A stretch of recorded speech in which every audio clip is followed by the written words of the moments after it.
কুসুম দোলা কুসুম দোলা। কি বলছো কি? খোঁজ পাওয়া যায়নি মানে? অনিতা, আমি আসার আগে তোমাকে একটা দায়িত্ব দিয়ে এলাম, তুমি সেটাও পালন করতে পারলে না। এই সাইড তো? আরে না না, আরে আমি খোঁজ করার চেষ্টা করেছি রে। হ্যাঁ, আরে কিন্তু কোনো ক্লু পাইনি। দেখ, শ্রীরামপুর এত বড় একটা জায়গা, হ্যাঁ, সেখানে শুধু না জেনে, মানে শুধু নামটা জেনে কি করে খোঁজ করবো বলতো? আর যেটা সমস্যা হয়েছে সেটা হচ্ছে যে, মানে ধর কোন স্কুলে পড়াশোনা করেছে বা কোন কলেজ থেকে পাস আউট, কিছুই তো জিজ্ঞেস করিনি। তার মানে তুমি পারোনি আলটিমেটলি, তাই তো? কিংবা খোঁজই নাওনি? আচ্ছা রণ, তোর কি আমাকে এতটাই ইরেসপন্সিবল বলে মনে হয়? হ্যাঁ, আরে অনিতা, নতুন জায়গায় নতুন চাকরি, আর এমন একটা দায়িত্ব নিয়ে আটকে গেছি, আমি কি করে আসি বলো তো দুম করে? না কিন্তু তোকে তো একবার বাড়ি আসতেই হবে, মানে এর মধ্যেই আসতে হবে, দিন 15-র মধ্যে। দিন 15-র মধ্যে বাড়ি আসতে হবে আমাকে? আরে বাহ, আসতে হবে না? আরে বাচ্চাদা এসছে তো। হ্যাঁ, দিন 15 মানে 15 দিনের মধ্যে বাচ্চাদার বিয়ে ফাইনাল হবে। আর তুই ফোনে শুনেছিস নিশ্চয়ই? দাদা ভাই এসছে বাড়িতে সেটা আমি জানি, কিন্তু দিন 15-র মধ্যে যে বিয়ে ফাইনাল হচ্ছে সেটা আমি জানি না। কবি রে?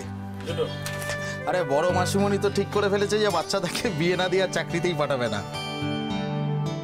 আরে বাচ্চাদা তো দেখলাম হাল ছেড়ে দিয়েছে, বলছে বিয়ে যখন করতেই হবে তাহলে করবো, আর কি করা যাবে।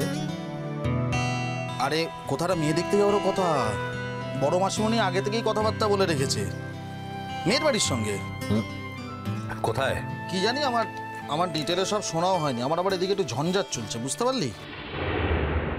সেই কারণে আমার ওই বাড়িতেও আর যাওয়া হয়ে ওঠেনি। বুঝেছি। এইসবের মধ্যে পড়েই তুমি রূপকথার কোনো খোঁজ টোজ নাওনি।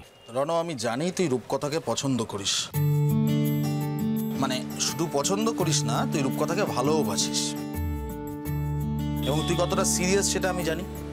তা তোর কি মনে হয় যে এসব জানার পরও ব্যাপারটা নিয়ে আমি খোঁজ খবর করবো না? একটা সত্যি কথা বলতো, হ্যাঁ, তুই কি অনিতাকে একদিন দুদিন চিনিস?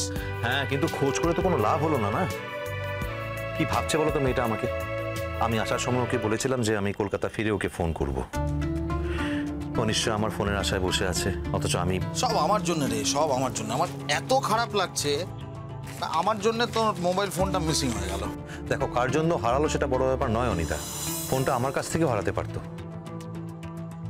সব থেকে বড় বিষয় হলো আমি ওকে খুঁজে পাবো কি করে। ফোনে কথা বলছে, যাবো। এর মধ্যে যদি কিছু বলে, ভানুরও যেমন কাণ্ড, আমাকে দিয়ে পুজোর প্রসাদ পাঠিয়েছে। আবার শুধু প্রসাদ নয়, সঙ্গে খাবারও। এখন কতক্ষণ ফোনে কথা বলবে কে জানে।